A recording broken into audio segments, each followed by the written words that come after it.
Bismillahirrahmanirrahim. Assalamualaikum warahmatullahi wabarakatuh. Apa kabarnya Ananda semua? Sehat kan? Semoga semangat dan tentunya selalu dalam lindungan Allah Subhanahu wa Ta'ala. Hari ini kita berjumpa lagi dalam pembelajaran IPA di semester 2. Materi kita hari ini adalah sistem organisasi kehidupan. Pernahkah Ananda mendengar kata-kata organisasi? Tentu ya. Di sekolah kita juga punya organisasi yang kita kenal dengan OSIS. Nah, setiap organisasi punya struktur organisasi. Begitu juga dengan kehidupan makhluk hidup di bumi memiliki susunan atau struktur. Nah, mari kita lihat gambar berikut ini. Gambar ini menunjukkan hierarki atau urutan dari struktur organisasi kehidupan di bumi. Coba Ananda perhatikan. Hierarki yang pertama atau urutan pertama itu dimulai dari yang terkecil, yaitu molekul sebagai penyusun atom-atom. Selanjutnya inilah yang akan membentuk sel, seterusnya jaringan, organ, sistem organ, organisme, baik itu hewan maupun tumbuhan. Dan semuanya itu nanti akan membentuk ekosistem yang ada di bumi. Dan akhirnya akan membentuk suatu organisasi terbesar yang kita kenal dengan biosfer. Struktur organisasi kehidupan makhluk hidup secara sederhana juga dapat kita gambarkan seperti berikut ini. Nah, yang pertama itu tentu dimulai dari sel. Kemudian selanjutnya membentuk jaringan, selanjutnya membentuk organ, kemudian sistem organ, dan selanjutnya individu atau organisme. Bagaimanakah hubungan daripada masing-masing tingkatan ini? Nanti akan kita lihat pada pembelajaran selanjutnya. Kita lihat yang pertama, sel. Sel adalah struktur atau tingkatan organisasi kehidupan terendah pada suatu makhluk hidup. Setiap makhluk hidup sebenarnya tubuhnya itu adalah disusun oleh sel. Secara kasat mata, sel tidak nampak, hanya bisa terlihat pada beberapa jenis sel, seperti sel telur. Nah, ukuran sel secara umum memang sangat kecil. Tetapi sel itu sendiri sangat luar biasa. Kenapa? Karena sel itu adalah sesuatu yang hidup. Sehingga sel juga memiliki ciri-ciri kehidupan. Nah, berdasarkan selnya, makhluk hidup bisa dibedakan atas dua.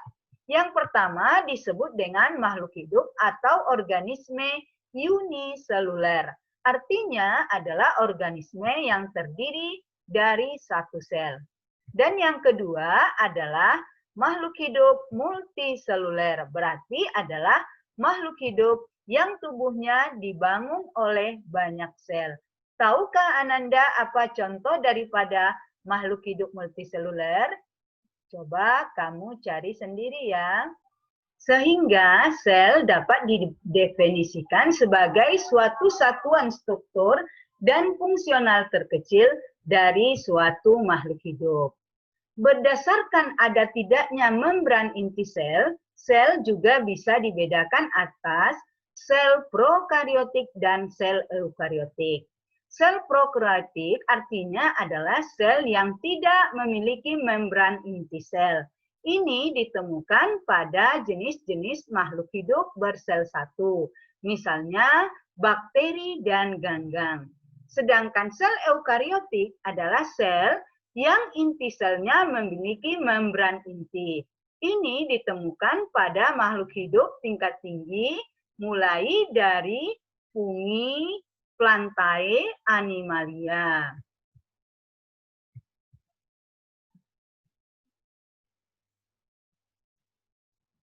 Baik, mari kita lanjutkan dengan struktur sel. Coba Ananda perhatikan gambar ini. Secara sederhana, struktur sel dibedakan atas tiga.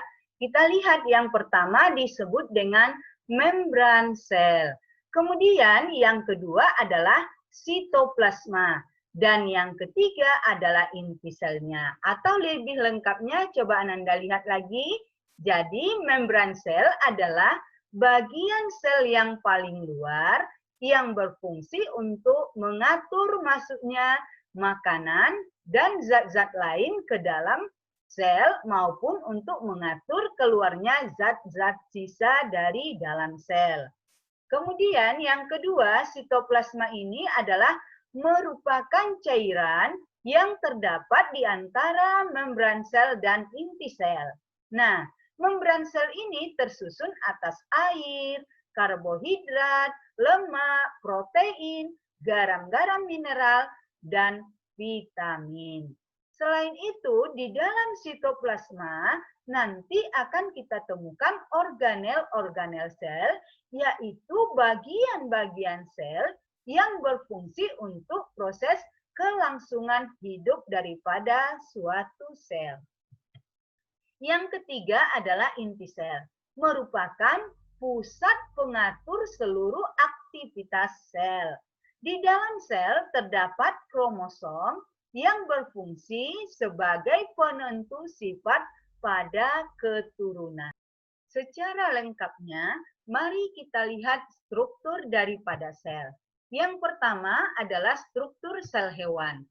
Dia memiliki bagian yang pertama adalah mitokondria, kemudian juga ada flagellum, ada membran inti, kemudian di dalam inti ada kromatin, kemudian ada lagi anak inti atau nukleolus. Selanjutnya coba lihat di sini ada retikulum endoplasma. Kemudian ada lagi ribosom, kemudian ada membran plasma atau plasma sel.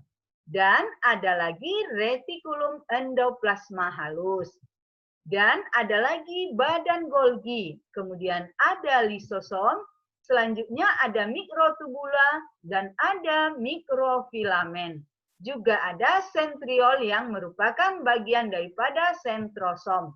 Dan selanjutnya ada peroksisom. Sekarang mari kita lihat selanjutnya adalah struktur daripada sel tumbuhan. Memiliki mitokondria, kemudian ada juga mikrotubulu, kemudian ada mikrofilamen, kemudian ada kloroplas yang mengandung zat warna.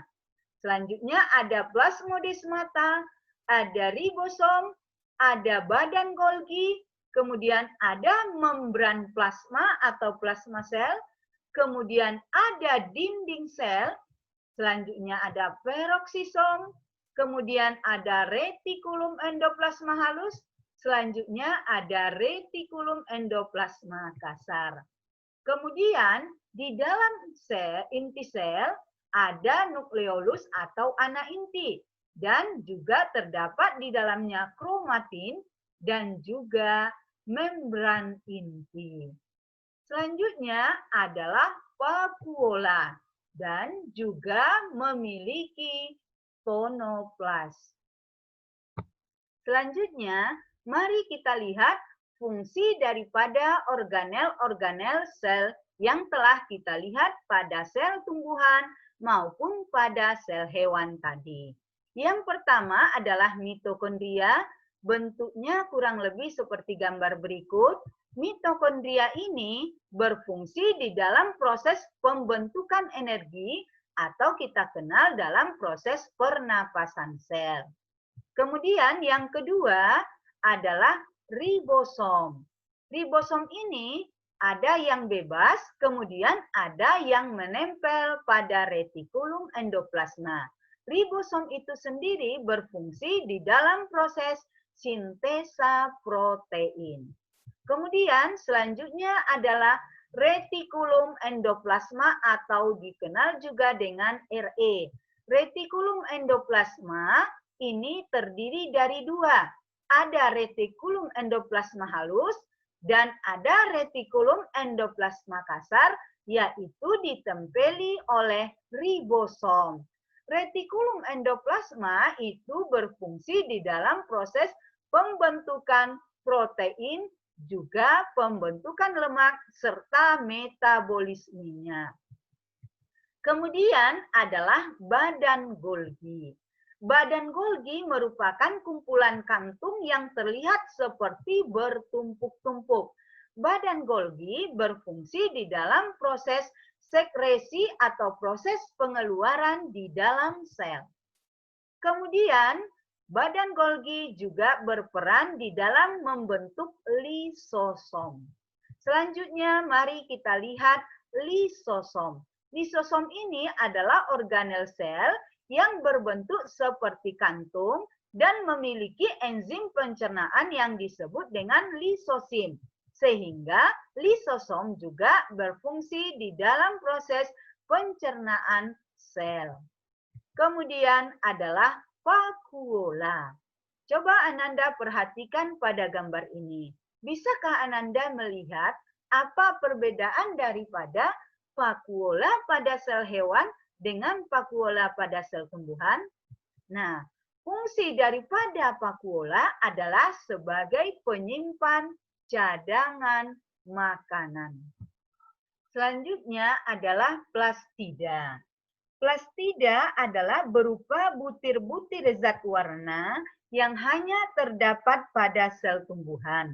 Plastida terutama mengandung butir warna yang bernama kloroplas, yaitu yang mengandung butir-butir klorofil yang berperan di dalam proses fotosintesis. Selain itu, plastida juga memiliki butiran warna lain seperti kloroplas yang berwarna kuning, leukoplas berwarna untuk cadangan makanan, kemudian ada lagi amiloplas untuk cadangan karbohidrat, dan juga ada proteinoplas untuk tempat cadangan daripada protein. Selanjutnya adalah sentriol. Sentriol adalah bagian daripada sentrosom yang berperan di dalam proses reproduksi sel atau di dalam proses pembelahan sel. Dan sentriol hanya dimiliki oleh sel hewan.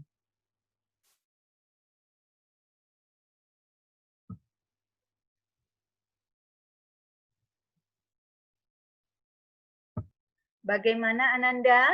Bisakah Ananda membandingkan sel hewan dengan sel tumbuhan? Nah, sekarang mari kita lihat apa saja perbedaan sel hewan dengan sel tumbuhan. Mari kita amati gambar berikut ini. Bisakah Ananda menemukan perbedaan-perbedaan bagian-bagian atau organel-organel sel hewan dengan sel tumbuhan? Mari kita lihat yang pertama. Yang pertama, secara umum, sel hewan itu ukurannya lebih kecil daripada sel tumbuhan. Kemudian bagian yang kedua, mari kita lihat pada sel hewan ada ditemukan lisosom, sedangkan pada sel tumbuhan tidak ada. Kemudian selanjutnya pada sel tumbuhan kita temukan adanya dinding sel. Nah, ini dia.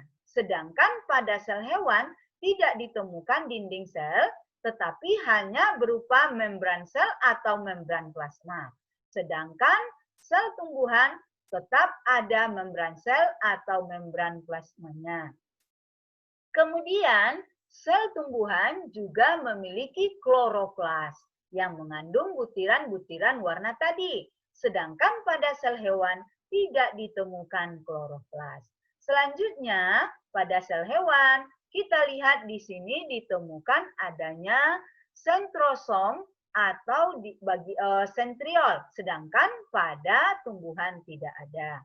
Kemudian beda yang lain, pada sel tumbuhan itu umumnya vakuolanya besar, sedangkan pada sel hewan ada yang punya dan ada yang tidak punya. Kalau punya biasanya dia kecil.